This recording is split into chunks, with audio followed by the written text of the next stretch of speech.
What's up, everybody? This is Newt Mayenge. Welcome to the league.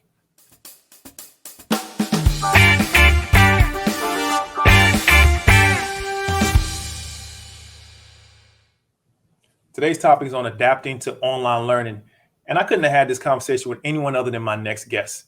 She is not only a freshman in high school, but she's also an amazing actress. She plays Melissa on Diary of a Future President. She's also been in Tyler Perry's The Pains and in Modern Family. Guys, I'd love to welcome actress Sanai Victoria. Hey, Sanai, welcome to the league. How are you?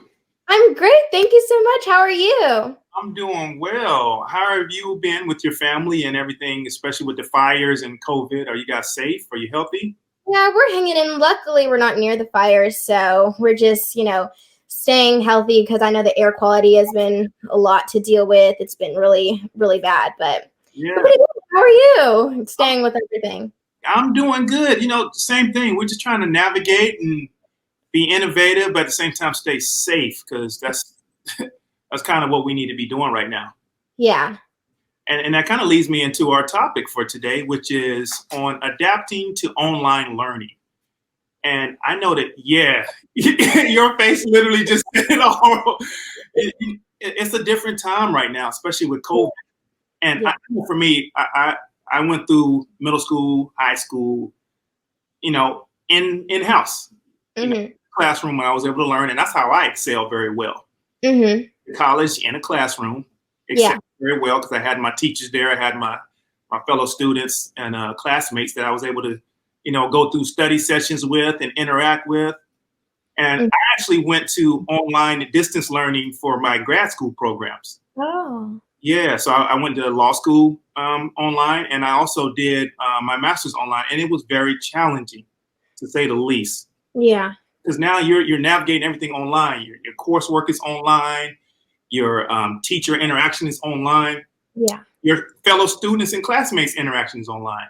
Yes. And tell me about your experiences so far, because you were in middle school and now you're starting high school distance learning. But tell me about your interaction now, how it was. Well, from middle school, it was amazing. I was able to have all my friends. I was able to actually interact with people and my teachers. And I'm a really, sociable person and I'm a people person. So it's really easy for me to just, fit in somewhere and just start talking to people. So it's like this whole distance learning, starting a whole new school, starting high school actually is so challenging because you have to meet people over Instagram and Snapchat, Twitter, and so it's like having to meet people online rather than in person. It's like they don't really know who you are. You can't really make those connections with people, so it's a little bit awkward. Some of my teachers have started making class jobs where certain kids are introducing people when they come into the class because it's just this awkward silence, and it's just a little. It's different. It's not how I wanted to start off my high school year, but I'm just hoping that it'll get better and we can just work through this. And I know it's so hard, and I feel so bad for you and the students that are dealing with this, especially right now, more than ever. And the thing I wanted to make sure that I expressed is that we will all eventually get through this. And I want everyone to make sure that they're just staying focused. Yeah. And I've had conversations with your mom about it, and I wanted to make sure that we had a conversation about just what you're dealing with. What is one of the biggest differences that you feel like is a change versus how it was when you were in public school or in-person school? I feel like the biggest difference would definitely have to be because I know a lot of people doing acting, a lot of people do homeschooling. So this is nothing for them. It's what they do every single day. Yeah. So for me, it's a huge change. And I know a few people who do go to regular school, but it's probably just a handful of people that I know. So, most of my friends who do acting, they're like, oh, this is fine. It's just staying at home and stuff like that. So I feel like the main thing is just that social interaction piece because you can always, email your teachers for, help with the homework, or you can, do Zoom classes or Skype calls. So, the teachers for the learning part is fine. I do think that, it might be a little challenging for certain people who do need that student teacher one-on-one interaction, like in person rather than online, because I mean, you can't show them your work over the screen and certain things like that. So I think that's what's challenging. But I feel like, as I said, like, not being able to see my friends or meet new people, because I don't really know that many people at this new school. So it's kind of a little hard to navigate, but I'll get through it. So have you been doing any other social activities outside of trying to meet people online? Like I heard you were in cheer right now. How's that going? Yeah, that's fun. I met well, I do songs, so it's like dancing with like cheerleading. I just couldn't do cheerleading because like I don't do tumbling. I'd rather do like dancing and stuff like that. But it's really cool because I got to meet like 21 new girls plus the varsity team, and so it was amazing. We're going to practices and stuff like that outside of school, but because of the fires, our last practice was canceled, and the air quality just wasn't good. But I mean, it's fine. We're growing connections and stuff like that, and it's been a little hard to go through because usually the cheer camp would do cheer camp, and so all the girls, they would usually bond over that. So like you would have to really do it during practice, which is only like an hour a day, but it's fine. Have you still been able to interact with some of your friends from, at least virtually, or your current friends? Yeah. I mean, I've been able to, go over to certain friends' houses that like, I know enough to go over to their house to like not just, not have that awkward kind of silence thing. But but I mean, I've been able to get through it, but it's just like meeting new people. I think that's the hardest thing. Yeah. Yeah. How has it been juggling? Obviously, you've been acting for a long time. How has it been juggling school and acting prior to COVID? School isn't that bad. Luckily, my schedule is like in a certain way where I get out earlier on certain days. So if I do have to record an audition, if I do have to go to an audition, which isn't very likely because I haven't really been doing that many in-person auditions or anything like that. Yeah. But I know for a lot of people, they've been starting to bring back sets and, go in public. But it's just like, I have a new show coming out, Diary of a Future President, second season. So we're waiting for that to get cleared to go and shoot season 2. So that's exciting. That's the thing I'm like waiting for. Yes, you do. You play Melissa on that show. Yes, the mean girl. How has that experience been thus far, just in season 1 for you? Well, it's been really interesting, but also fun because this was my first role that I've actually done where I had to play someone who was mean. So, I mean, I was able to watch Mean Girls, get my inner Regina George in and stuff like that, because usually I'm just like this super nice girl and stuff like that. So, I mean, this was really cool to, learn about a new character and be able to portray that. Yeah. And you've been on a bunch of stuff. You were on a lot of Tyler Perry stuff, The Pain, Modern Family. Yeah. Interesting. How do you keep a normal schedule for yourself? Just dealing with people on top of being an actress. I mean, that part isn't that hard because with school, I mean, I can just go on independent study. So like all my teachers just give me all the work. It's basically like homeschool, but they just give me all the work that they are doing for the time that I'm gone. So, I mean, there's always a teacher on set, so it's easy for that part. But I mean, it's fine. It's not that hard. So what would be one tip you would say to anyone who is going through online learning right now? And obviously in the business, what would be one tip that you'd like to share? Try not to get distracted.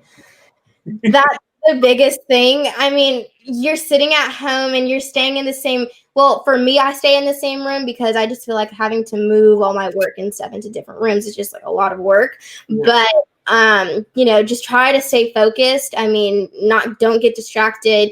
Always, make a to-do list. I've been like starting to do that because like I feel like the to-do list is like setting standards. Like I have to get this done before I do this, and then my day will go smoother, and then I can have my free time. And see, that's a great suggestion, because I know for me, I'm so glad I didn't grow up in this time frame that you're in right now, because I don't know if I could handle it. You guys have a lot of distraction. You got Yeah. social media. You got all these different things that I never had growing up. Yeah. I don't know how I could have functioned. It's the craziest thing to me.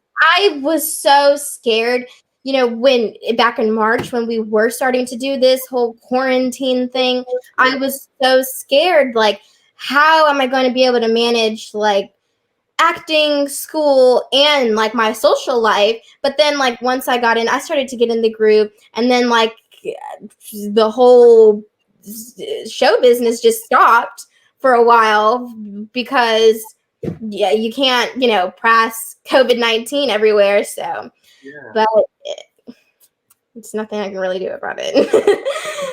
What are you doing for your spare time just to kind of keep sane and still have fun? I mean, I've been trying to, you know, get into video games. It's not really my scene. I've been trying to, you know, start new things. I love baking, so I've been doing some baking. In the beginning of quarantine, I started just making like a bunch of like homemade things, which like wasn't. It was good. I made these homemade brownies, and I didn't have everything. Like, I didn't have sugar. I didn't have. So they were basically like vegan brownies, but they turned out pretty good. I was kind of proud of myself for what I had. And then I had my mom try them, and she was kind of like, "What is this? Why does it look like this?" And I was like, "Just try it. Just try it." What made you decide that over anything else? Say that again. What made you decide to bake that versus anything else? Just something you wanted to try, or? I just love brownies, and so I wanted to see what I could do with the small amount of things that I had. I mean, I basically just had flour, some cocoa powder, maybe a powdered sugar, but like that's what you put on top. So, I mean, I had some other things, but I mean, I was able to go through it. And then I also made like Pop-Tarts. They were good, but it was like I had to make my own frosting and stuff. It was pretty cool. That's the main thing I was proud of myself about. Like, I was like, wow, I really made Pop-Tarts. Well, I'm gonna have to get some tips from you, because I've tried to do some things, and my fiance doesn't like anything that I do. So yeah, we'll talk offline on that one. Yeah. And I do. So what would be, I guess, your favorite thing or your favorite recipe? What do you think that would be? My favorite recipe, wow. Probably either apple pie or lemon cake. Those are my two most favorite desserts, and I love making them. Oh, wow. Last year for Thanksgiving, which, wow, Thanksgiving is about to come up, which just occurred to me. Wow, that's really fast. But I made a whole turkey cake, and so I made it all of like lemon cake and stuff like that. And it was really long. It took like 6 hours to make, but it was worth it because it was really good, and I was so proud of myself. That's awesome. I'm proud of you. Well, thank you. Like I said, I need some tips. So, any future projects that you know of that are coming up that you like to share? Well, I do have a few projects that I can't really talk about right now, but I will keep you posted on those. Obviously, you know, Diary of a Future President, Season 2, we will be shooting that hopefully soon. So, what are you doing to keep your acting chops up? I just keep practicing. I mean, I do have like self-tape auditions that I record, so that really helps a lot. So, and if I don't, then I just go over monologues, or I try whenever I watch like a new show or something, what I do, this might sound a little weird, but I'll like react as if I'm the person reacting to whatever the character in the show is saying. So like they're like, "Oh, you know, this is a wonderful cake," but the cake looks like disgusting. I'm like, "Ooh," like, you know, just to like, you know, stay in the mood and like make the TV show more interesting. Love that. You know what? That's a great way to do it, though. I never would have thought of that. That's a great way to stay interactive. Because now you learn in different reactions based, because it's not scripted at that point. Yeah. Ooh, you're living in that moment. It's like a different type of improv, because like, I mean, I just come up with whatever I think about, and then it somehow it correlates with what the person actually says, and it's really cool. But it's pretty fun since I am an only child and I just have my dog. So What kind of dog do you have? I have an American Pit Bull Terrier. Oh, yeah. I love dogs so much. That's a whole nother subject that I can talk about forever. I like dogs. It's just they can be really intimidating when they're like really big. I really like my dog mainly, but like little dogs. Little dogs are cute. I used to have a Pomeranian. She was really cute. So Oh, that's adorable. I've got a Shih Tzu, so I understand about the little dogs.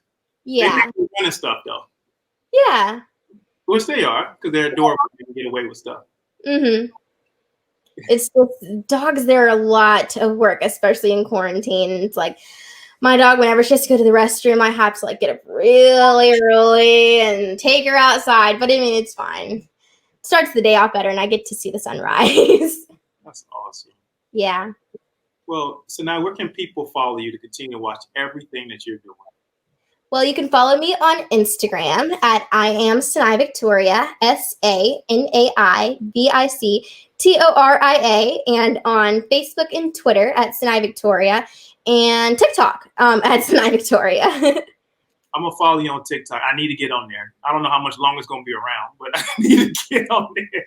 That was such a devastating topic. I mean, TikTok is a place where like everybody, comes around. And it's like their safe place. So it was like when they're talking about they were gonna like close it, it was like, wow, this is like really happening. But I think there's something going on with Bill Gates and Microsoft. So It's a whole thing, right? yeah, I think they're saying they're gonna buy it or something like that. So there's something in the works. Hopefully that doesn't go away because TikTok is like my favorite app. So what do you think about Reel then on Instagram? Have you tried it yet? I haven't tried them yet. I tried like working through it. It was really confusing. I'm gonna have to go over it some more because I just do not know how to use it. Because it was like I was trying to cut off some of the song and then like make some more of the song. It was a little bit confusing, but I'll get the hang of it. I know you will. Knowing you, you will. So now, thank you so much for your time. Thank you for sharing your day-to-day life and your struggles. But as always, we will all get through this together. You guys, you and your mother and your entire family, please continue to stay safe. And everyone, this is Newt Mayenge, Sanai Victoria. Check her out on Instagram, Facebook, and TikTok, and Twitter at Sanai. Diary of a Future President. And we'll stay in touch. Everybody be safe. Talk to you soon. Thank you.